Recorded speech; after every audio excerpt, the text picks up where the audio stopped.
I just picked up the most recent tie-dye release from Nike SB, these Dunk High Premiums, and they inspired me to break out the rest of the tie-dye SB family.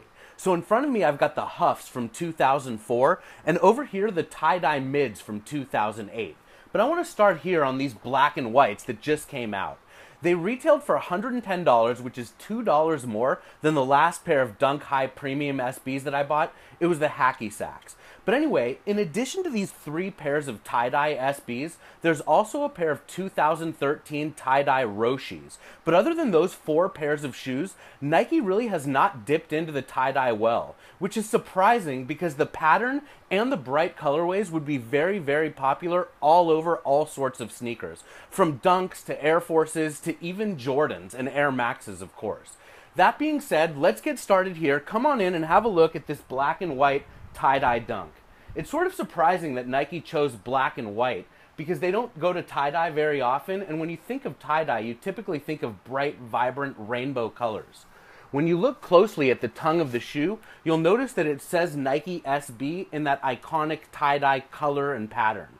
How amazing would it be if they made Dunks where the whole upper of the Dunk looked like the tag?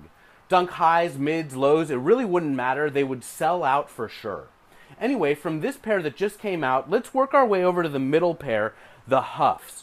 These shoes are a collaboration between HUF, which is a sneaker boutique and lifestyle brand based out of San Francisco. It opened up in 2002, and this collaboration came in 2004. There's another collaboration for a pair of Air Max 1 Hyper Strikes from '04. They feature the silhouette of the city of San Francisco. But these tie-dye HUFs have a lot to do with San Francisco as well. Of course, tie-dye goes back to the 1960s and the hippie movement, which was huge in San Francisco and Northern California. So we're paying homage to the days at HaightAshbury right here with these beautiful shoes. Also, you'll notice that they're orange and black, which is the color of the San Francisco Giants. Have a look at the leather on these shoes. They're crackled and distressed, sort of like a vintage bomber jacket. It's a very cool feature on this pair of HUF tie-dye Dunk SBs. Now, these and those Hyper Strikes are not the only collaboration with HUF. In '05, there was a pair of Gold Digger Trainer 1 SBs, and they go back to the Gold Rush days of California. And then in '06, we got a pair of Dunks and a pair of Air Force 1s. And in '07, an Air Max 1, an Air Max 90, and an Air Max 90 Current Huarache. The last 5 shoes that I mentioned, the Dunk, the Air Force, the Air Max 1, and the 2 Air Max 90s are called HUF Quakes, and they look like earthquakes. They have crackled uppers, more than the crackled distressed leather here. And they pay homage to the great earthquake in San Francisco in 1906 that devastated the city. Those were the last collaborations between HUF and Nike back in '07. There haven't been anything since, and I just went on HUF's website and they don't even sell Nikes anymore.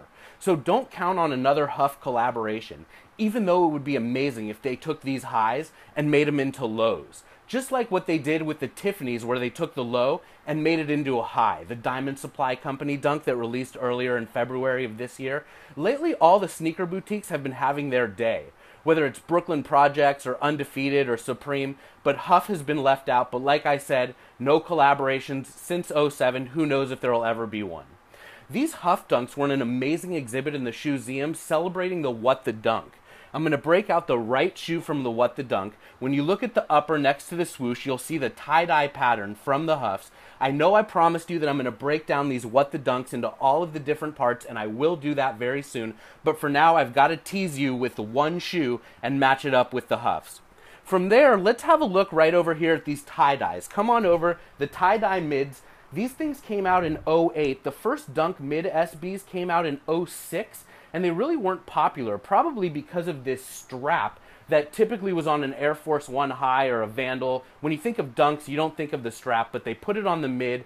'06, '07, '08, we got some mids, a few cool ones like the Money Cat, the Three Bears, also the Peacocks, but this is the standalone Dunk mid that was very, very popular and not part of a pack. You'll see that there's tie-dye on the back, that iconic, bright, vibrant splash of tie-dye. My favorite feature on these shoes, though, is actually the tie-dye extra laces. Have a look at those right there. You'll notice when you look at the upper of this shoe, it's as much denim as it is tie-dye. And these shoes were actually a part of an exhibit in the ShoeZeum that celebrated the versatility of the dunk. And so we had tie-dye dunks, dunks with pinstripes on them, corduroy, plaid, tweed, polka dots, you name it, it was crazy. And you would look at a dunk and think, wow, they can put just about anything on there. Anyway, how amazing would it be if we got some bright, vibrant tie-dye dunks with colors all over them? Who knows, maybe it'll be in the future.